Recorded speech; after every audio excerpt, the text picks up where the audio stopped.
Hello বন্ধুরা, সারা বিশ্বজুড়ে এমন কিছু খাবার রয়েছে যা আপনার কাছে খুবই অস্বাভাবিক মনে হবে। আর এই খাবারগুলো বিদেশিরা খুবই আনন্দ সহকারে খেয়ে থাকে। খাবারগুলো খুব দাম দিয়ে কিনতে হয়, যেখানে জীবন্ত পোকা নড়তে দেখা যায়। আবার প্রাণীর মলমূত্র দিয়েও তৈরি করা হয় বিখ্যাত এই খাবারগুলো।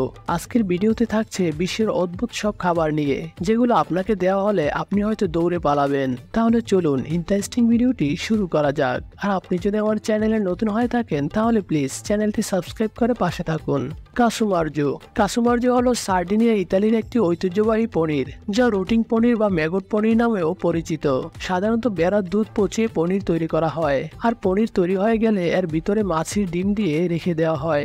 ডিম ফুটে লার্ভা পনির খেয়ে ফেলে, গাজন ত্বরান্বিত করে এবং পনিরের চর্বি পচে যায়। ফলস্বরূপ একটি নরম সুগন্ধযুক্ত পনির এবং আংশিক পচনের কারণে একটি তরল গঠন হয়। কাসুমার্জো সাধারণত লাল ওয়াইন এবং কখনো কখনো পেঁয়াজ, রসুন বা রুটির সাথে খাওয়া হয়। পনিরে সরাসরি ম্যাকটোস নামের এই পোকাগুলির উপস্থিতির কারণে এটি ইউরোপীয় ফুড হাইজিন হেলথ রেগুলেশনের অধীনে অবৈধ বলে বিবেচিত হয়। এটি লক্ষ্য করা গুরুত্বপূর্ণ যে পোকাগুলো জীবিত থাকাকালীন এটি খাওয়া হয়, কারণ মৃত পোকাগুলো সম্ভাব্যভাবে পনিরকে বিষাক্ত করতে পারে। এটি খাওয়ার জন্য অনিরাপদ করে তোলে। তবে এই খাবারগুলো আমাদের দেশের কাউকে দিলে তার কি অবস্থা হতে পারে কমেন্ট বক্সে জানান।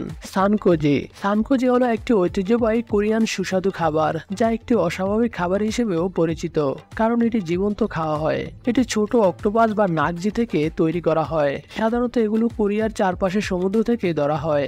সানকোজি প্রস্তুত করার সময় তাজা অক্টোপাস দ্রুত পরিষ্কার করা হয় এবং তারপরে জীবিত অবস্থায় টুকরো টুকরো করা হয়। কাটার পরেও অবশিষ্ট স্নায়ুর ক্রিয়াকলাপের কারণে অক্টোপাসের টুকরোগুলো প্রায়শই প্লেটে নড়তে থাকে।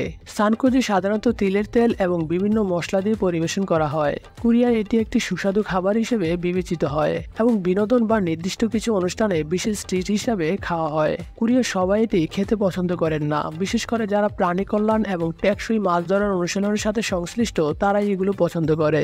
কফি লুয়াক সিবেট কফি নামেও পরিচিত। এটি বিশ্বের বিরল এবং সবচেয়ে দামি কফিগুলোর মধ্যে একটি, যা ইন্দোনেশিয়া থেকে উদ্ভাবন করা হয়েছে। বিশেষ করে সুমাত্রা, জাভা, বালি এবং সুলাওয়েসি দ্বীপপুঞ্জ থেকে এগুলো উৎপাদন করা হয়।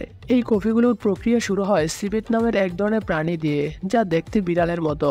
সিবেট নামের এই প্রাণীগুলো পাকা কফি চেরি খায়। কফির বীজ সিবেটের পেটে হজম হয় না, কিন্তু এর পরিপাকতন্ত্রের মধ্য দিয়ে যায়। সিবেটের পাচনতন্ত্রের মধ্যে কফির মটরশুঁটি রাসায়নিক প্রক্রিয়ার মধ্য দিয়ে যায়, যেখানে মটরশুঁটির প্রোটিনগুলো ভেঙে যায়, যার ফলে কফির তিক্ততা হ্রাস পায়। সিবেট মটরশুঁটি নির্গত করার পরে সেগুলো সংগ্রহ করা হয় এবং পরিষ্কার করা হয়। এই প্রক্রিয়াটি কফি লুয়াককে একটি মসৃণ এবং সমৃদ্ধ স্বাদ প্রদান করে, যা নিয়মিত কফির চেয়ে কম তিক্ত।